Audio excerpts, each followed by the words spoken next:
শ্ৰীমন্ত স্বামী যোগানন্দগিৰি মহাৰাজ ক্ষেত্ৰত কোচ ৰাজবংশী সাহিত্য সভাৰ যিটো অধিৱেশন হৈ আছে তাত মই আহিলোঁ, সকলোকে শুভেচ্ছা দিলোঁ আৰু লগতে এই আয়োজনটো সফল হওক বুলি মই ঈশ্বৰৰ ওচৰতো প্ৰাৰ্থনা কৰিলোঁ। অধিৱেশন অনুষ্ঠিত হৈ আছে, আজি ইয়াৰ শুভাৰম্ভণি হৈছে। কোচ ৰাজবংশী জনগোষ্ঠী অসমৰ আটাইতকৈ পুৰণা নিজৰ সংস্কৃতি থকা জনগোষ্ঠী আৰু এই জনগোষ্ঠী আমাৰ জাতীয় জীৱনত আমাৰ ইতিহাসত এক বিশেষ স্থান আছে।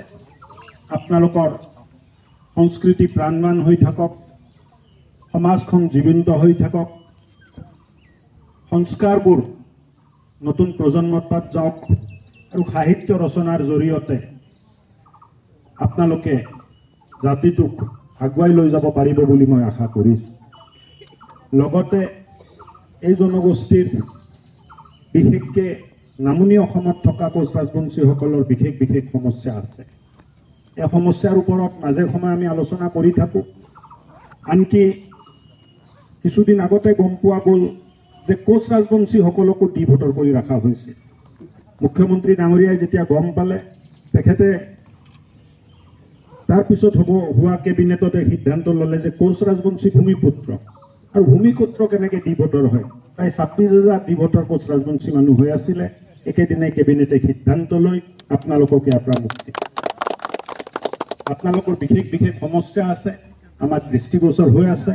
অহা দিনবোৰত এই সমস্যাবোৰো সমাধানৰ পথত আপোনালোকৰ লগত মিলিত হৈ আমি আগুৱাই লৈ যাবৰ চেষ্টা কৰি থাকিম।